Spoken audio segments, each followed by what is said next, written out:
We all use words, every day. Words help us to share what we think, to share what we feel. They are tools to connect. This is a basic need for people, to connect with others. But words are powerful, they can build up or they can tear down. Sometimes our words cause pain, they can hurt someone a lot. This can happen without meaning to, or sometimes on purpose. We need to be careful. So, where is the line? The line can seem blurry. When does sharing become harmful? Is it just an opinion, or is it something more hurtful? Like prying into other people's private lives, or spreading gossip that hurts. Understanding this line is very important. This is what we're going to explore. Together, we're going to look carefully at how we use our words. We want to understand better the difference between these things, so we can choose our words carefully, with courage, and with real kindness.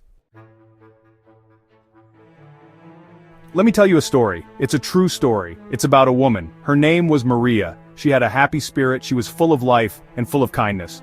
Everyone thought she was strong. Then the whispers started. Quiet at first, then louder. Little comments here and there. About her work, they said. About her life choices. Cruel words not based on truth. These whispers started to spread, like a shadow over her. The whispers grew. They took on a life of their own, twisting the facts. People started to believe them. Maria felt the change. She saw it in their eyes. She felt so alone, isolated by these invisible words. Her happy spirit started to fade. The sparkle in her eyes disappeared. She carried a heavy weight, the weight of untrue words. The words had hurt her soul. This is the hard truth. This is the painful impact of gossip, of careless talk. So, what exactly is an opinion? It's a personal point of view, it's a belief we hold, or a judgment we make. It's about something specific. And very importantly, it's not a fact. It's subjective, from our way of seeing things. We all have lots of opinions. We share opinions every day. I like this kind of music. That book was very touching. This color looks good on you. These are personal feelings. They show our own tastes, and our own unique experiences. They're a part of us. Sharing opinions can be a good thing. It's a way we connect, we learn from each other, we can understand different viewpoints.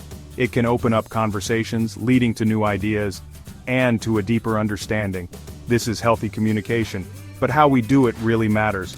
How do we share opinions? Is it done with respect? Is our opinion about an idea, or is it a judgment? A judgment about a person's worth. This is where the lines get blurry. We need to be really careful here. Section 4.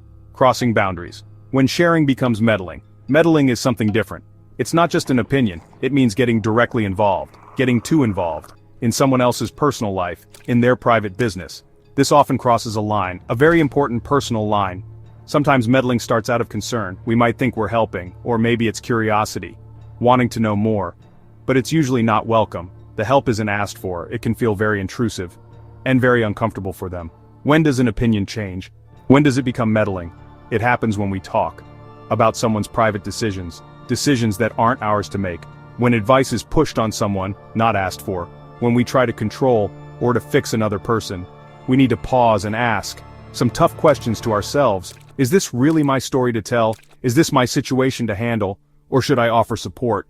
And then respectfully step back, respecting their own path, their own private space. Section 5. The shadow of gossip, defining the damage. Gossip casts a long shadow, it's a much darker path. It means talking about someone. Usually when they're not around so they can't hear it or answer back.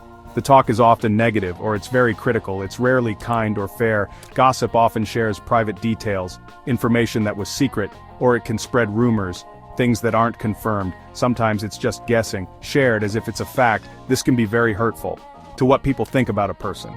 The goal of gossip is often hidden. It's to make someone look bad. It divides people, a feeling of us against them. This breaks trust and connection. It creates a toxic environment where no one really feels safe or really supported by others. Gossip isn't about understanding, it's not about offering help or showing real empathy. Often it's about ourselves, making ourselves feel more important, or like we know more by making others seem smaller. This is a harmful pattern.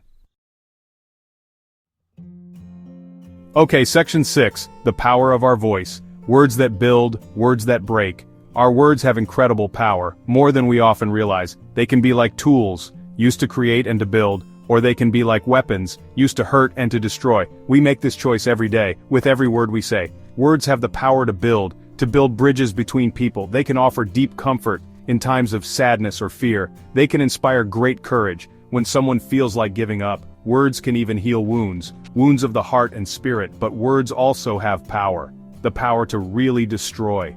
They can tear down trust.